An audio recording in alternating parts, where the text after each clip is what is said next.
really happy to be live with MV Peacock, who's going to start us off an introduction to herself and her books. Hi. So I'm NV Peacock. I'm also known as Nikki. I've written 2 books so far, 2 thrillers. My first was a debut, came out in lockdown, called Little Bones. You may have seen it on the group. I've been a member of the group here for a couple of years now. And my second thriller has just come out. It's called The Brother. And The Brother is all about forensic genealogy, which I think Caroline might have a bit of an interest in as well, as we were just talking about biology. And it's all about, what would you do if you found out that you weren't part of the family you thought you were, and the family you are part of, there's a serial killer in it. And that's what The Brother's all about. What was Little Bones about? Because I'm new to you with The Brother. Mm-hmm. So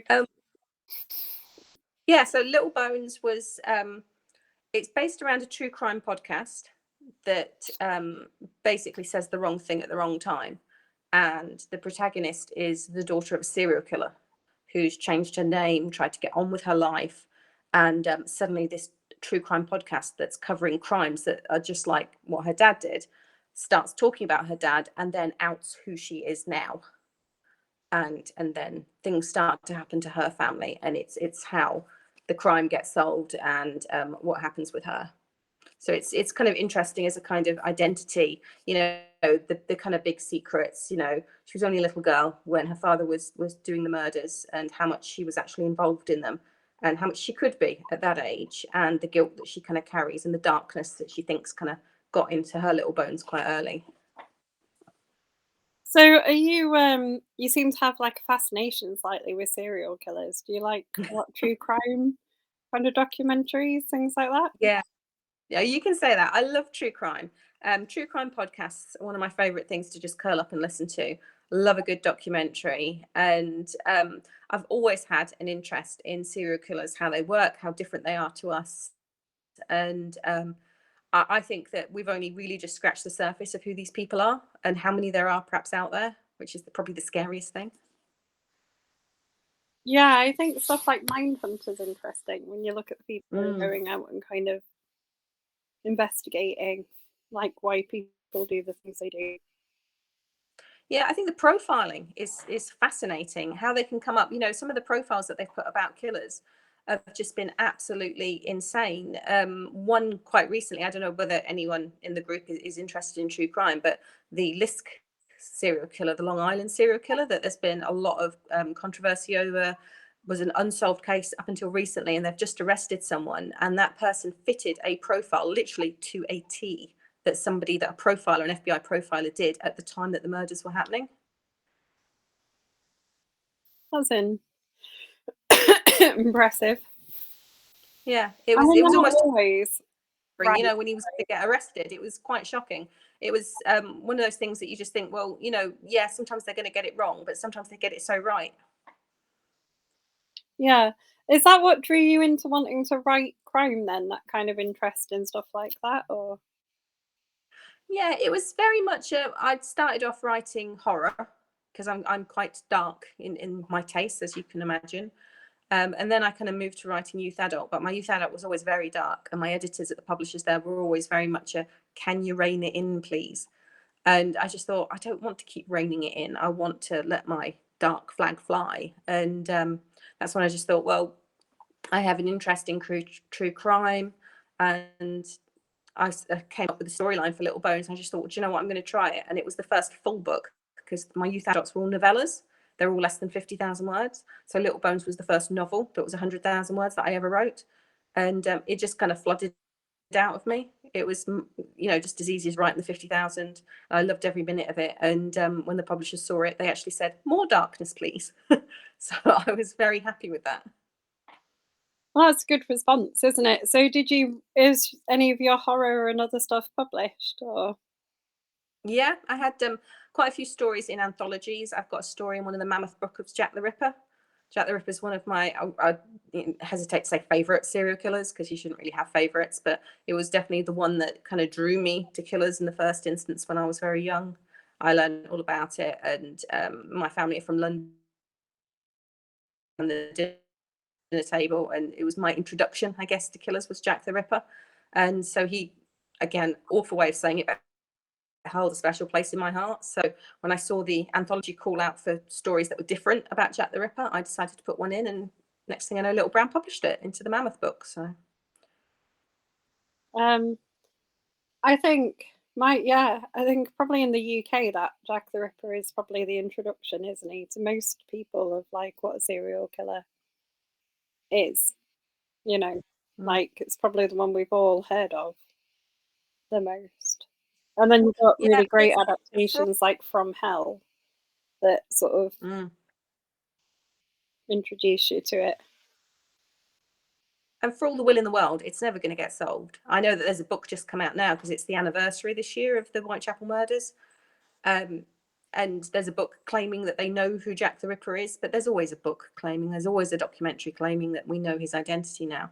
I just don't think, with the evidence that we don't have, I don't think we're ever going to really know who it was or what really happened.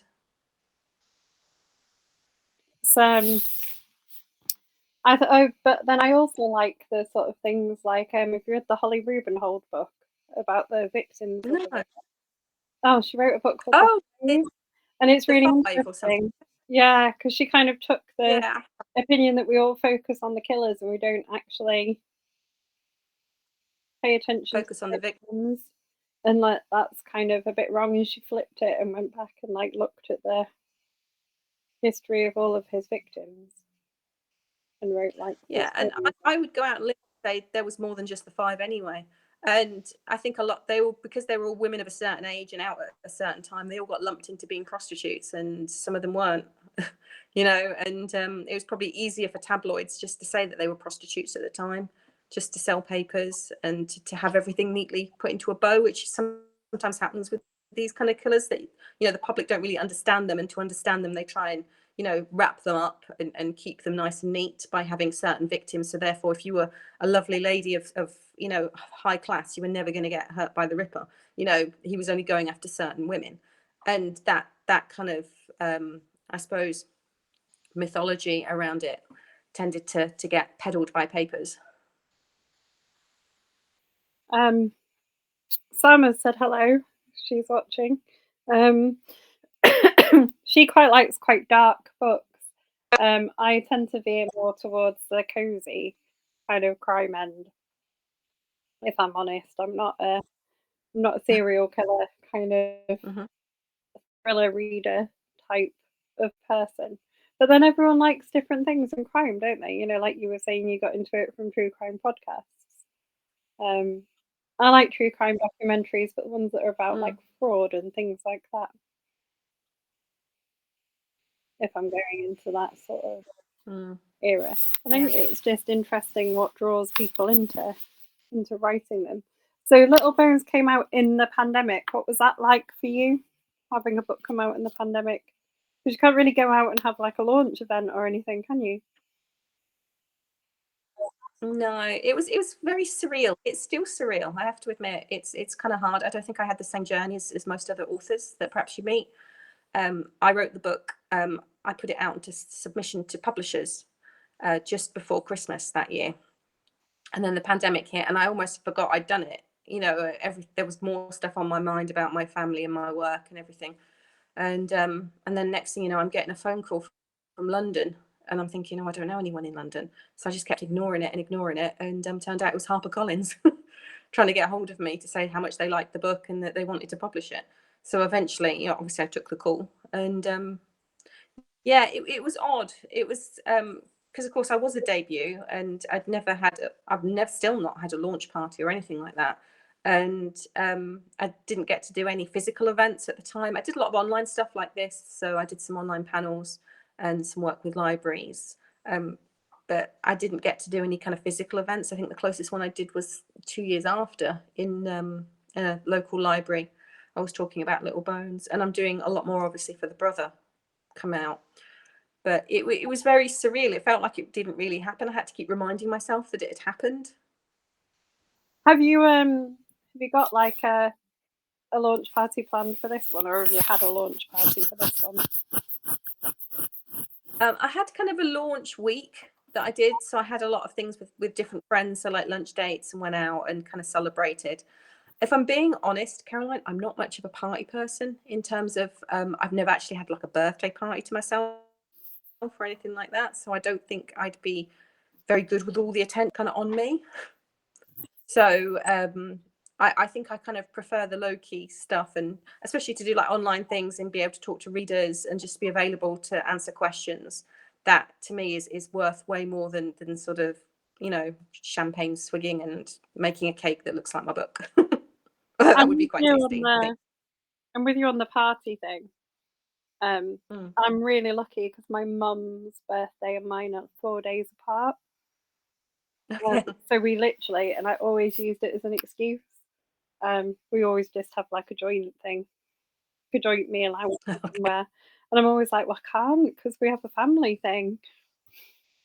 So I don't ever have my own Yeah. party, but it's just a pure excuse.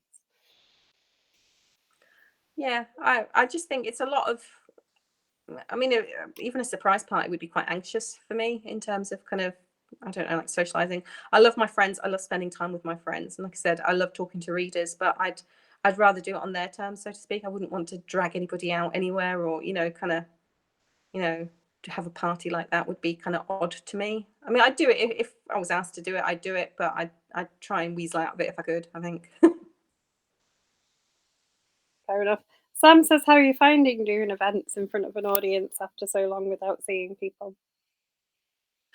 Not too bad. I did 20 years in sales before I came to write full time. So I've done a lot of presentations in the past. I've done a lot of speeches and things like that. So not too bad at all. I actually really like interacting with readers and getting questions and thinking about things. It's a lot more fun than, you know, just writing blogs or articles and, you know, being very one sided in the questions. It's much better to have that kind of interaction. I'm a very nosy person generally, so I like talking to people. Did it not weird you out though, like the first big event you went to? I remember going back to a concert, like maybe this year or last year with my husband. And it was like the first time we'd been to a concert since like before the pandemic, and it felt weird having that many people like in one place. I was like, this doesn't feel safe slash right. Yeah. Do you know what I mean? Like, and I knew it was fine, but it just felt odd. Yeah, you get out of the habit, don't you?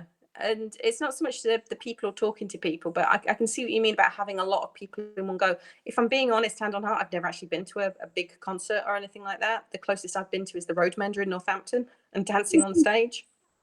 That's about it. So I've never been to any like stadiums or anything like that, or any huge events. I've done a few exhibitions in the past through the work that I used to do, and those were always quite kind of tight quarters, and you're moving from stand to stand and having to interact with a lot of people. Those I really did enjoy. They were a lot of fun, although you always had to wear really sensible shoes to get you from one place to another, especially from the car park. But yeah, I can see what you mean. Coming straight from the pandemic, it was really, you know, quite unnerving, like you said, to have so many people around you. Um, so with the brother, let's go back onto that because that's one that's out most recently. We've not really talked much about it, have we? Um, what was your sort of key kind of jumping off point for that? What gave you the spark or the idea for it? Well, it was a couple of things really, as tends to be with me. I get like a couple of kind of crazy ideas. I'm a very much a what if person. Like, what if that? What if this happened? What if the other thing then happened? And it all kind of started with my brother. My older brother decided he was going to do one of the DNA genetics to see where we were from as people. We had a vague idea. We all kind of assumed we were from Viking stock because that's what we'd been told. You know, it was like a rumor through the family. And I think he wanted to know for sure. So he sent his DNA away. And he was saying to me, you know, well, we'll send yours too. And I was like, well, it's going to be roughly the same, mate. It's going to be a waste of money. So let's just do yours and see what happens. And yeah, we are from Viking stock. We were right, and the rumors were correct. But I remember sitting there thinking, "God, wouldn't it be funny if you know, ticked that commercial box to say yes, put my DNA in the big database, and we'd come back and we were related to Jack the Ripper or something." You know, it's not something that you can deny, or you know, you don't know how it would change your family or how things would happen. And then from there, and I'd started listening to what was happening with the Golden State Killer case in the US and how they were using forensic genealogy and how they caught him by doing that and using I think it was the 23andMe database, the commercial one over there, that they tracked him through family members from the DNA from the crime scenes.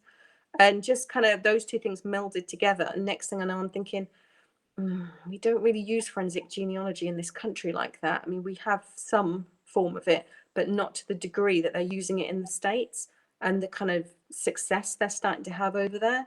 So I wondered, what if somebody did that? What if they shouldn't do it for privacy laws, but they did do it anyway because they were desperate. And then they feel obligated then to tell the person who's related that they have a serial killer in the family. And then what can they do? They can't really go to the police either because they've done something illegal. I always think that when you start getting into the DNA stuff, there's some like fun stories as well about things. So there was like a story of a German serial killer.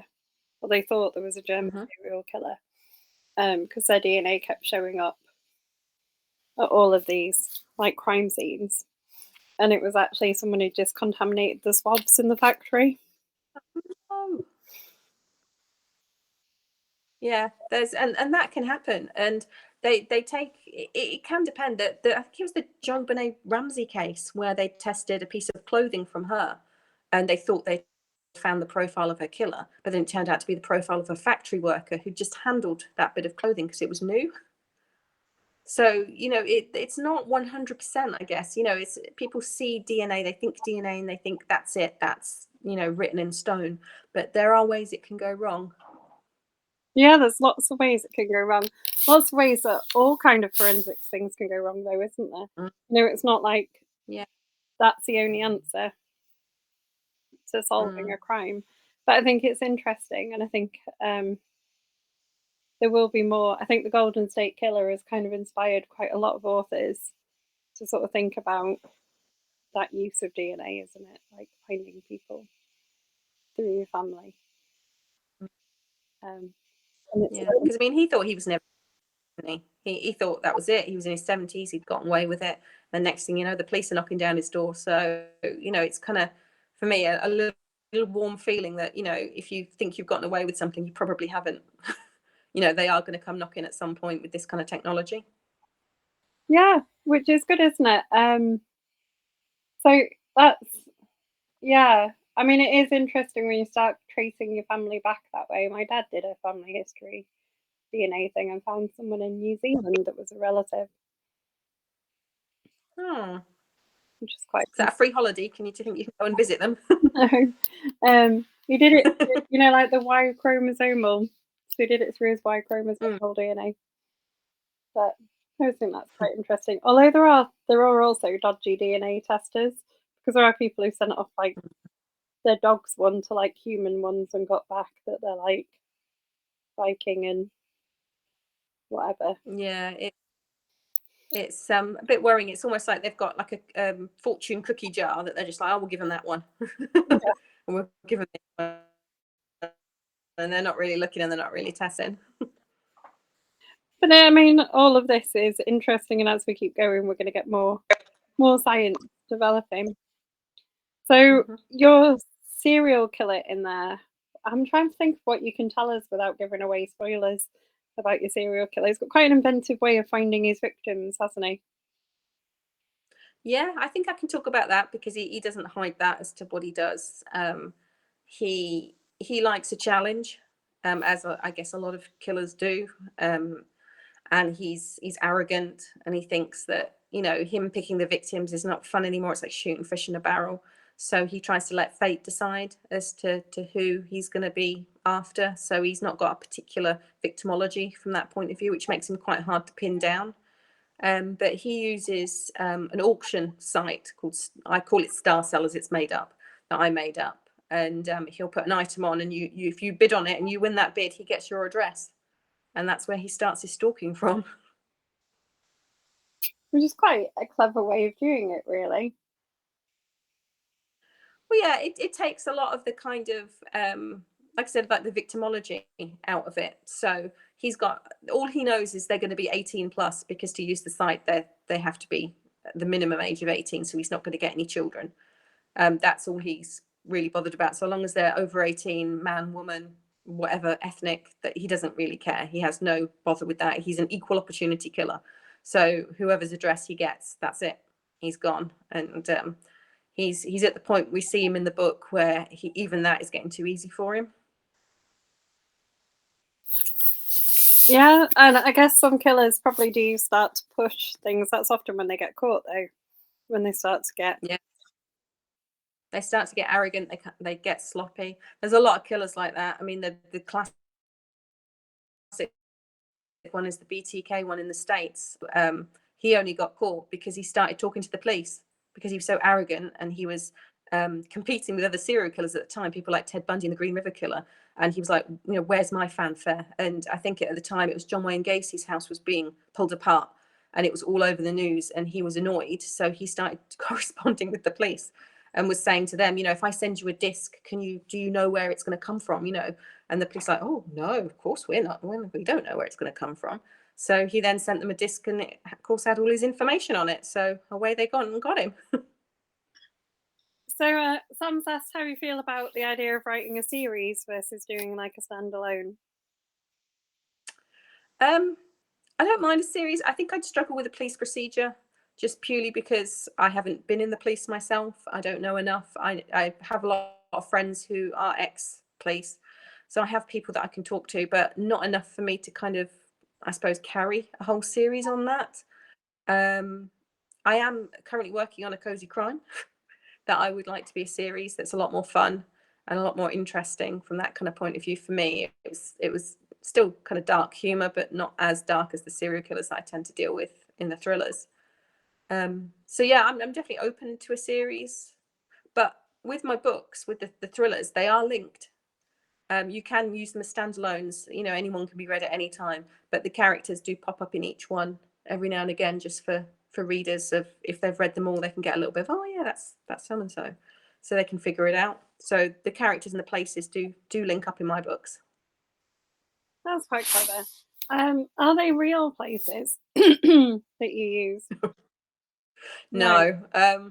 No, purely because there wasn't really many that fit the criteria that I needed for the scene. And I kind of liked coming up with different businesses and different places and cafes and restaurants that within the area. I do always set my books in Northamptonshire, where I'm from, because I love my county. I think it's very underrated, and there's lots to see and do here. And I just like doing that. And if it's not set in Northamptonshire, my protagonist is from Northamptonshire. So I always kind of have that side to it. But the businesses, for example, there's the Hungry Piglet Cafe in the Brother, and unfortunately, you're not going to find that in Northamptonshire. Well, not yet, anyway. Who knows? Someone might create one. That's quite good. Would you want to set anything outside of Northamptonshire, or do you think that'd be a thing that's always a feature of your books?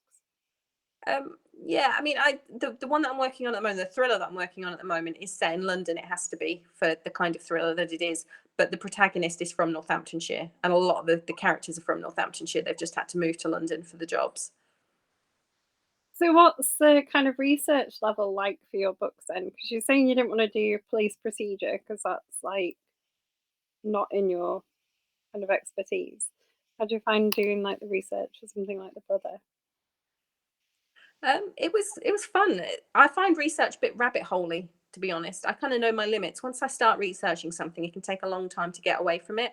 It can be a massive procrastination tool for writing as well. I'm not going to write that chapter today because I've got, I need to research this. I need to research the other thing. And then next thing you know, you've got 5 more things that you're thinking, oh, this is quite interesting. And I can definitely drop down a rabbit hole really easy with research. So I did do a lot of it with The Brother because I had to for forensics, a little bit of the science.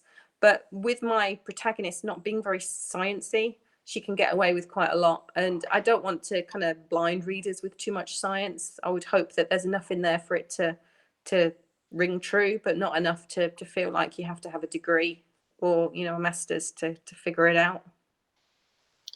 Do you who did you use for your science kind of forensics advice, or did you just do it on the internet?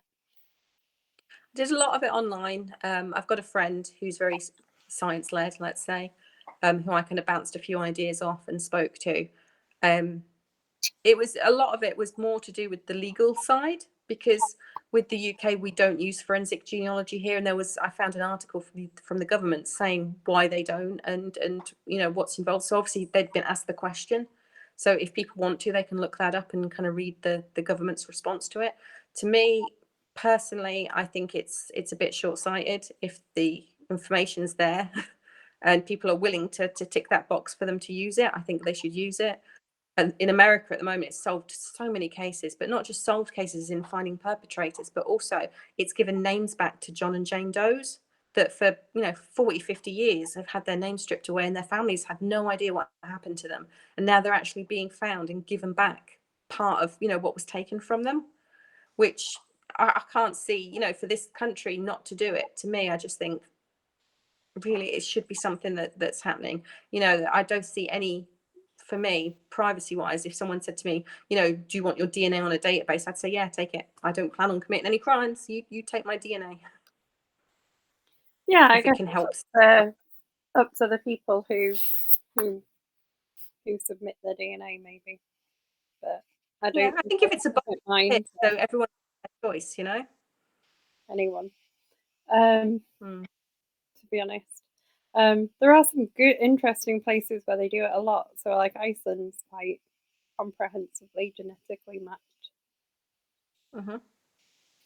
Because it's a small population,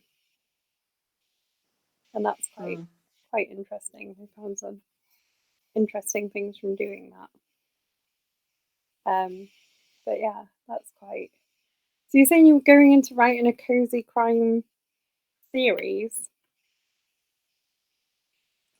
Is that the next for you? What can you tell us about that? Not a massive amount. It was really just something that I kept looking at, and there's a lot of things. I say it myself, I'm quite funny sometimes, and I put some dark humor in the books, but a lot of it I have to take out just because of the genre. And my editors are like, oh, you shouldn't really be having that kind of bit of humor in there. We need the fear coming through. And I was like, oh yeah, I get that. But with a cozy, I kind of realized I could be a little bit more humorous. I could have a character that's a little bit more kind of not slapstick, but it's got more to her.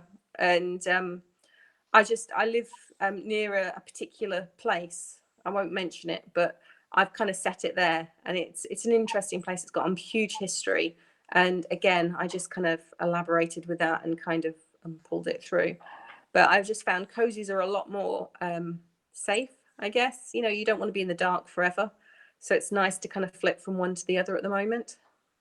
Cozy crime is quite big at the moment, isn't it? Like a lot of people are really enjoying it. Yeah, I like it. It's nice to have that kind of, and it is cozy. It does feel cozy when you're writing it, and the character feels like a nice warm pair of slippers whenever I put her on. So it's a lovely little way of doing it. So if I could get into a series, that would be amazing. That would always give me some sanctuary, I guess, as a writer to go into. If things are getting too dark with the thrillers, I can always just put my little cozy slippers on and be her for a little bit. Because I always write first person. It's almost like I have a split personality when I'm writing. So are you gonna try and alternate doing like a cozy and then a thriller, or what's the plan for that? Maybe. Yeah, maybe. It depends really. It's once like writing the first week. So when I wrote Little Bones, it took me 2 years to get that together. I was working full time and doing a degree in writing by distance learning at the same time. So it that took a lot. Whereas The Brother only took 9 months to write. So I'm getting quicker as I go along. And the thriller that I'm writing at the moment only took 6 months. So the quicker I can get the kind of, how I'm doing things and how I'm putting them together, so I don't have to keep going back and checking things and editing and redrafting, then, the more I can write within a year, basically. So yeah, there would be more room to be able to put more genres and different books. How's your writing process evolved over doing like the sort of successive books? Oh, it's you do learn as you go. I've heard someone mention, say that your first novel is like your apprenticeship into writing. That's where you learn all the different skills and what to do and what not to do, more importantly. And when I was writing Little Bones, I definitely got that. I had to keep going back over it and checking things. And I'm quite organic as a writer. I'm very organized too. I'm a bit odd like that. I've got two different sides to me. So I'm very I'm plotting. I know exactly what I'm doing. I know which scenes need to be in, but also I'm quite spontaneous when I'm writing. So organically, if something pops up that I think, oh, that's interesting, and I didn't think of that before, then I'll go back and thread it back through and put more depth into it like that. And I just found that with Little Bones, that process was just taking so much longer. But I guess now writing full time, I've got more kind of mental energy and focus with each thing. So The Brother was much easier from that point of view, even though, to be honest, it was much more, I suppose, complex with it having, I'd never done a dual perspective like that in a novel. And especially talking from a man's point of view, because I talk from the killer's point of view. So that was quite off-putting from that. I had to write his point of view first to make sure I was completely in his character, and then I wrote Fallon, and then had to kind of meld them together, which took longer than I would have liked. How do you come up with your character names? Because Fallon's quite an unusual name, isn't it? Yeah, and Cherie was quite unusual, but it was just the first name that popped into my head when I was writing them, and it just felt right.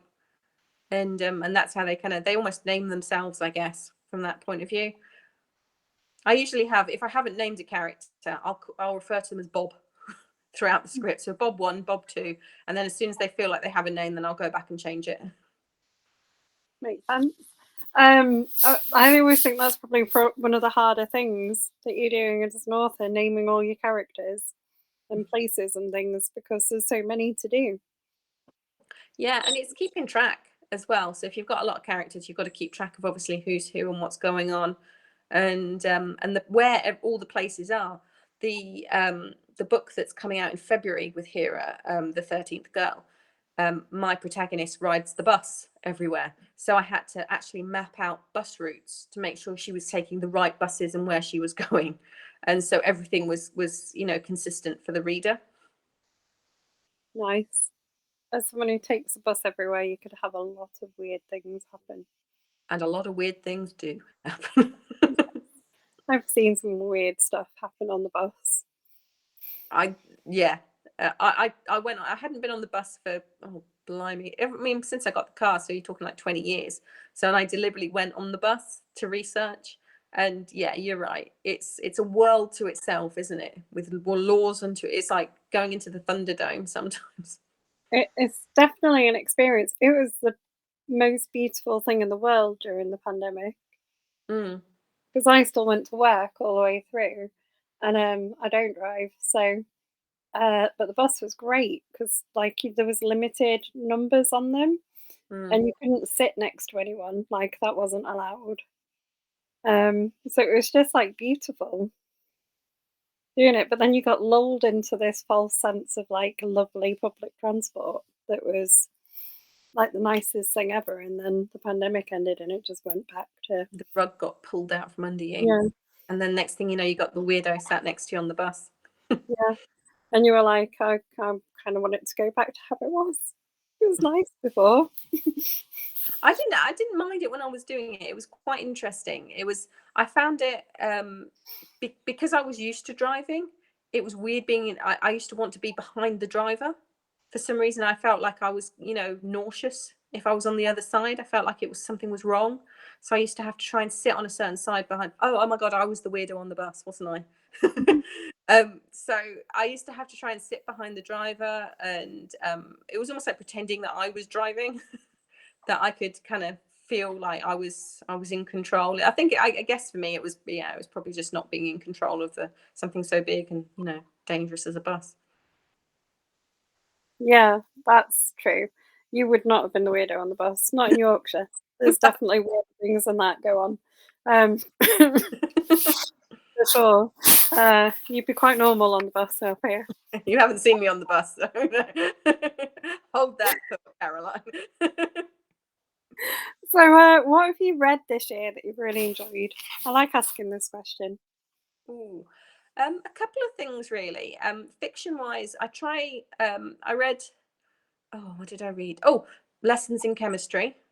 I don't know whether anyone's read that here. I know it's a different kind of book to the crimes and thrillers, But my friend, I have a really good friend who forces me to read books outside my genre, and she says you have to read this. It's, you know, it's a feminist odyssey, and you have to read it. So I thought, oh, I'm gonna read it, and it was really good. I thoroughly enjoyed it, and the whole thing was told really well. And it was kind of, as a writer, it was almost like a case study for how you're told not to write, because it was all written kind of from different perspectives at different times, and it kept flitting from one to the other. It was even in the perspective of a dog at one point. And you know, you're having to work out where you are every couple of minutes, but for some reason it just worked. It just worked really well. So I read that. I read The Last Party by A. Chowdhury. That was good. That was one of those kind of page turners that I was just sat in the garden, just trying to get to the end, thinking, oh my god, am I going to get it right? That was amazing. I read some Jane Isaacs as well. Love her as an author. And I do read a lot of non-fiction, I must admit. The book that I would recommend anybody read, and that helped the brother as part of my research there, was a book called The Gift of Fear. I don't know whether you've ever come across it. I think it's by a guy called Gavin de Beer. Might be wrong on that. I can never remember names, but the title is The Gift of Fear, and it's all about teaching you to listen to your instincts, and they're instincts that tend to be squashed through politeness nowadays, especially for women. And talks about events and stalkers and all the kind of things. And this is a guy that does security for celebrities, and he's just trying to encourage people to actually listen to their gut and to be rude when they need to, and to not, you know, let that man open the door for them and then, you know, go into their house, and, you know, all these kind of things that, you know that the hairs on the back of your neck would be creeping up if some guy just started talking to you, but you're too polite to say no, go away.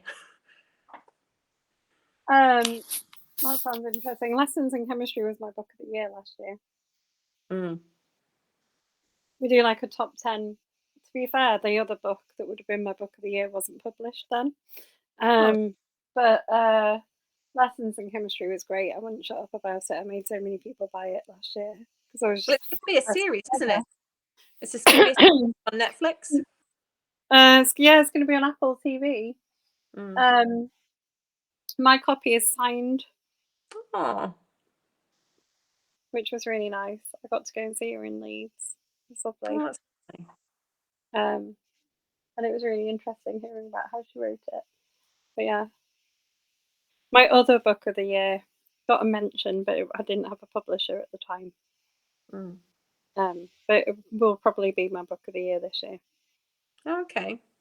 Are you going to say amazing? Oh yeah. It was Sarah Moorhead's The Treatment. Oh, okay. Comes out in August this year, and it's phenomenal. I'm a huge fan of her work, to the point she might get a restraining order against me at some point because I keep nagging her to write more.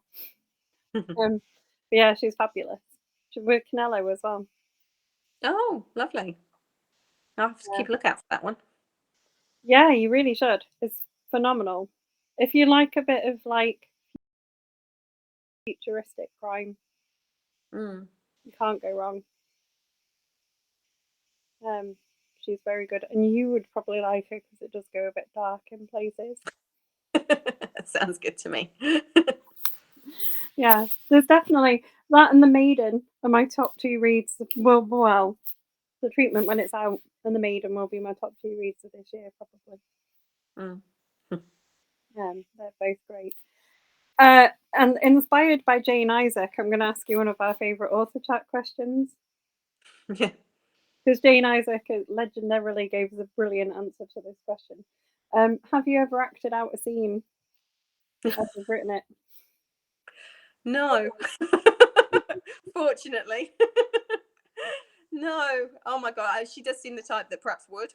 Do you know what? There are so many authors that give you really good answers to that. There's people who've done all really braver than me. They're braver than me. There are people who've done all sorts, like tied up like their husbands, or like put themselves in the boots of cars, held knives to their throats, acted out fights. There's some crazy crime authors out there. Well, in terms of the brother, I've definitely used auction sites quite a lot. I'm a black belt shopper, so I've definitely used them. But I haven't. Well, I haven't stalked anyone. Let's put it that way. Jane Isaac's one, she buried a shoulder, Mm. like a pig Oh, shoulder, in concrete because she read somewhere that they don't decompose. and did it? So she buried it for like a year and then dug it up Mm. and then opened it up. But when you open it up to the air, it rapidly decomposes. And she opened it up in like summer when lots of Oh, people are having barbecues. And then oh, Jane. brilliant, best answer ever. I think she still wins Yeah. at the answer. It's a lot of hassle too. I mean, It where really did you is. get the concrete from? That's I more of a worry do to not me. know, but she's she's great. She may be leading still on that question in the group, and we've interviewed a lot of authors. Yeah, May still be. that's fine.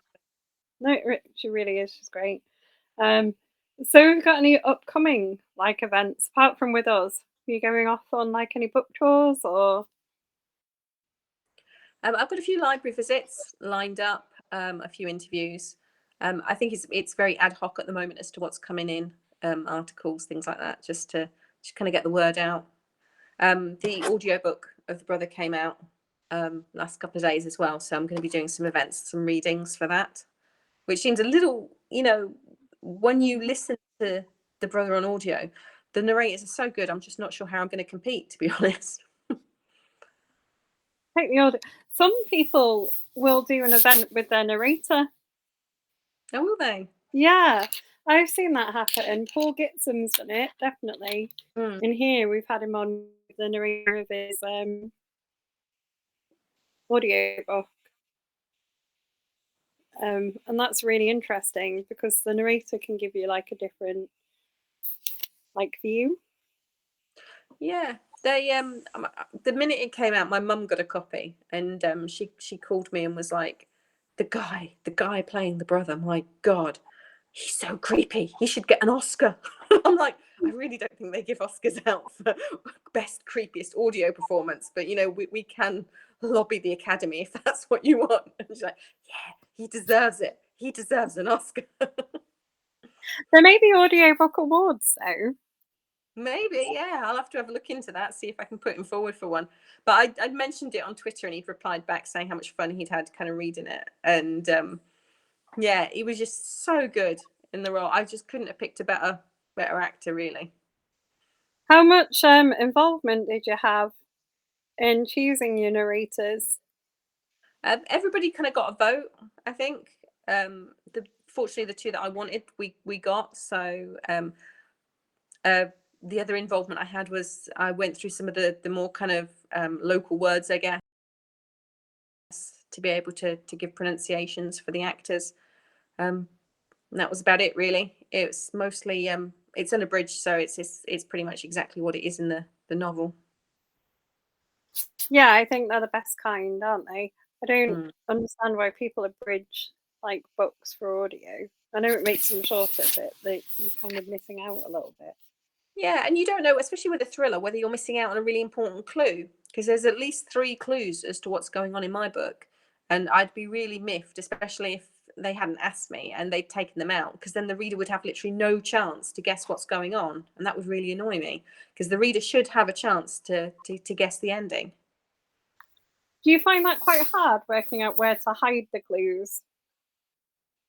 Um, yes and no. Some days I feel like I'm trying to hide a needle in a needle stack, and and it's just not working. And some days it just I go, oh my God, I need to put it there. If I put it there, it's hidden behind something else, and they're not going to see that. And then my kind of devious mind kind of kicks in. So I try and hide in the clues as best I can. But like I said, I think it's unfair not to have clues. So I will definitely have every book that I ever write. There'll definitely be clues as to what's going on in there, so the reader can try and guess. Have you ever read Martin Edwards? No, what? Give me some titles. He writes a Lake District series, but he writes this Golden Age kind of series. Hmm. Started with Gallows Court, and Oh, because they're like a Golden Age, era, that thing, he puts clue finders in them because that was like a thing they used to do.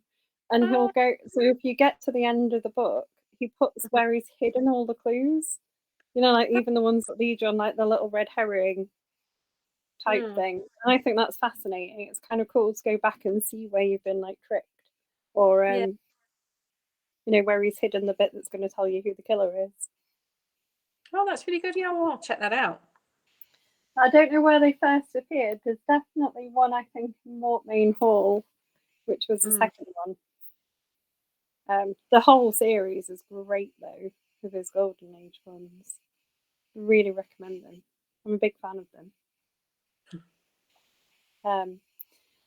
So, would you? One of my other favourite author chat questions. You can have all of them because you're new. You can get all of our old questions. Is would you ever make a graphic novel of your work? As in me draw it? No, normally if you make graphic novels, you would work with an artist. Oh, God, yeah. Yeah, I'd love to do something like that. I think graphic novels are like art, and to have something, and you can really, all the TV series and the movies that we've gotten from graphic novels. And I just think, yeah, definitely. As long as I didn't have to draw it, unless you want stick figures going on, with blood everywhere, that's not going to happen. But yeah, if I was working with an artist, I'd love to do a graphic novel. I think that'd be great. I think they work really well for crime as well. Yeah, the kind of Sin City vibe, isn't it, sometimes? Yeah, Sin City is, yeah. Oh, Hellblazer. That's had a lot of really classic crime authors writing for it. In fact, some of the best runs, according to my husband, are the ones done by the proper kind of crime writers. He's a big fan of like comics. But yeah, it's always a good question to ask. And one of our other favourite group questions is, what are your memorable moments as an author? Oh, I suppose the biggest one would be getting the email from HarperCollins saying we've been trying to contact you, and that we're interested in the book. I think I saw the first couple of lines and I just scrolled down just to see whether it was a joke or not. And then I was like running around going, oh my God, something's happened. And I just wasn't expecting it because of the pandemic and everything. It had all kind of gone out of my mind that I'd even submitted something. And just to have that kind of come out of the blue was just shocking to me. And again, still shocking, very surreal. Didn't quite understand it. And then the second memorable thing was actually seeing it on the shelf in Tesco's, because at the time the bookshops weren't open. So I was very lucky to get a spot in the supermarkets. So I saw it both in Tesco's and Asda that day and got a picture of me in my mask sort of grabbing it. Do you who reads your books first? In terms of what now? Well, just anytime. Little Bones, no one read it up until the point I sent it away. So the first person to read it was I guess the editor at HarperCollins in that sense, that version of it anyway. And then I got the agent. I've got an agent, Madalena, at David Heim Associates. So she's the first one to read anything now. Anything I put down, any idea that I've got, it's her on the other end of the phone that I'm talking to, saying, right, what about this? Is this too dark? What's going on with this? What do you reckon to that? And she's a great sounding board to sort of say, no, I want more darkness. So as an agent, she's great. And she's the one that deserves to see everything that I do first time. And then going back to your love of Northampton, do you know many other kind of crime authors down there? Well, Jane, obviously, Jane Isaac. Mark West, horror writer, local to us. Not that many, to be honest. It's if I'm being fair, I'm a little out of the loop in terms of other authors in my genre around here, just purely because I came out during a pandemic, so I didn't make all the connections I think that I perhaps could have, or would like to have at the time. So now I guess is hopefully the time where I can and start to talk to people and get those kind of connections. I haven't even been to any of the literary festivals yet. I haven't had a chance to. So I'm hoping that that'll begin soon. As soon as I can start getting out, I can start talking to these guys. But they don't have to be, I guess, local. You can talk to anyone online now. There's a lot of nice groups out there of other authors. Yeah, I was going to ask you if you've been to any like of the sort of crime festivals, because there's quite a lot of them. Yeah, there is a lot of them. It's I've only really just started writing full time, and I've been trying to dedicate as much time. I'm just thinking, this is my job now, so I need to treat it like a job. I need to do it 9 to 5. I need to have the hours in. I need to be able to do everything that I need to do. And I've just been very focused on that and trying to get the books done and trying to get some sort of body of work behind me. And it can be really difficult, especially if you've not got much coming out, then you haven't got much to actually promote when you go out there. So it's just, I mean, I've done some library work, I've done some local kind of festivals and things along those lines. But I would love to go to one of the major ones. That'd be great. I mean, they're worth going sometimes just as an attendee, but just for the networking Mm. opportunities, because I think crime writers as a whole are like just super helpful and supportive. So Yeah, I like mean, that's meeting how the I, community is yeah. Yeah, I mean, I'd love to attend any of them, but it's finding the time and and the kind of away from the family and the obligations that I've got and what I have to do. And I mean, I will do eventually, but just right now, at the moment, I'm just concentrating on the writing as best I can to get, like I said, that body of work sorted and get it out as quick as I can. nice. Do you I mean, I'm trying to think of like any of the crime festivals I could recommend to you. I've only been to Harrogate, which is great. Harrogate's lovely as a place. It's gorgeous, isn't it? I've been there before. Yeah, Bradford Literature Festival is really good as well, though. Mm, They have like a crime. It's a generic literature festival, but they tend to have like a crime, at least a crime day, if you know what I mean. If not like a mm. weekend, and they get some really big names. Like they had Val McDermid this year. Um, they had like all sorts of stuff going on, and that was great. That's Yeah, like I pretty good. Val McDermid at the local university. She did a talk, how to kill people for profit and fun, which was really fun. Yeah, she's a great speaker, isn't she?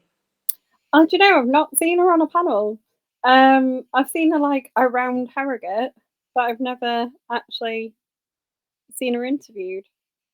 Oh, she's hilarious. No. She's got like a little bit going. It's she just in the talk she was telling us like how she got going and what she was doing and how she got into crime, and she was reading like Agatha Christie at a really young age, and just the whole thing, like the whole story that she's got is just spellbinding just for herself, let alone the stories that she actually tells.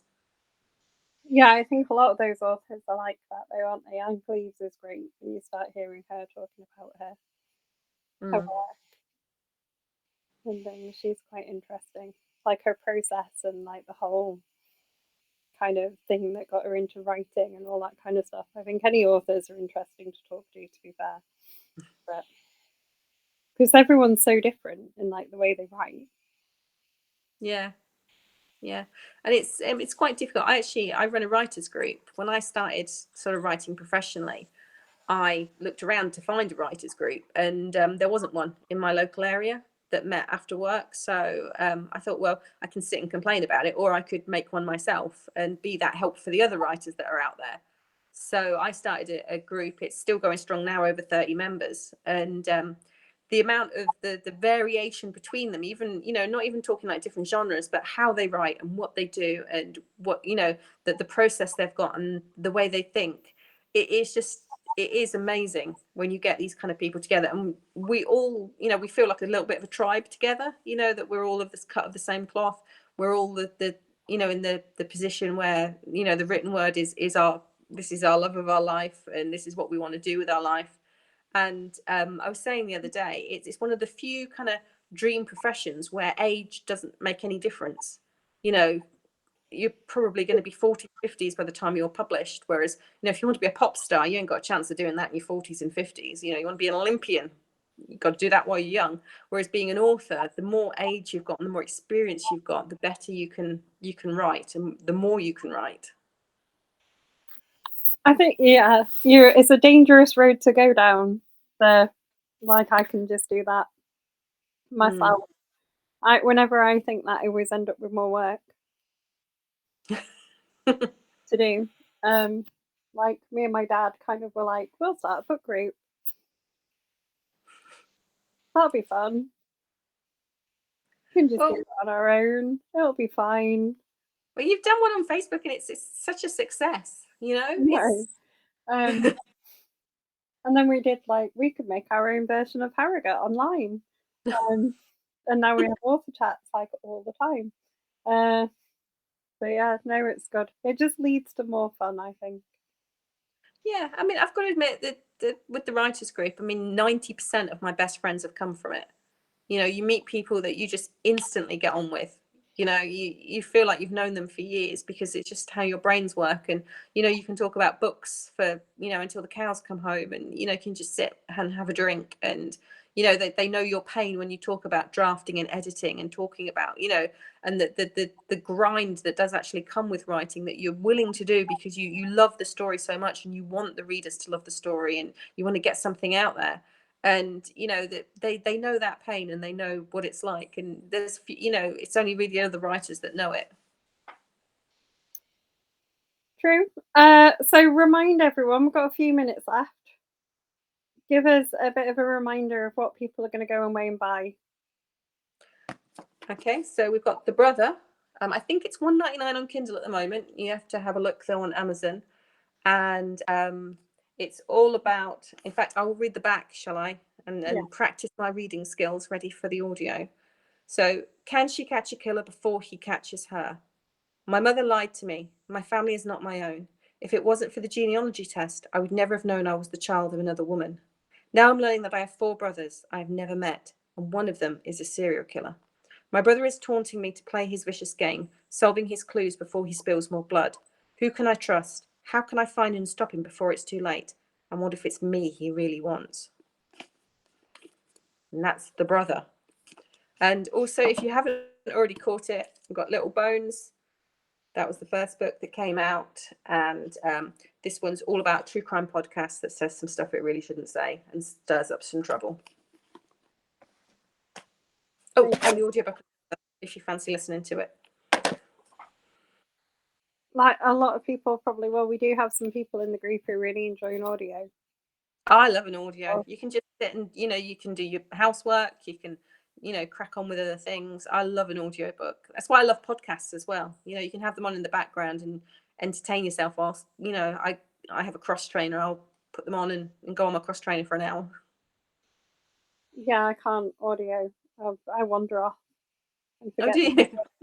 Oh, do you? No. I'm too fidgety. I can't do it. I have to either sit and read or audio. No, doesn't work for me. But I can see the appeal of it. Yeah. But available, it's on Audible, but I think you can buy it physical if you feel the need. Fabulous. And thank you so much for joining us. That's right. Thank you for having me. It's been a pleasure being here. Oh, you're more than welcome. Like I said, I'm quite new, so I wish I had more to show you, but I've only got the 2. No, that's fine. 2 is good. So I hope everyone enjoys. If they had Little Bones, thank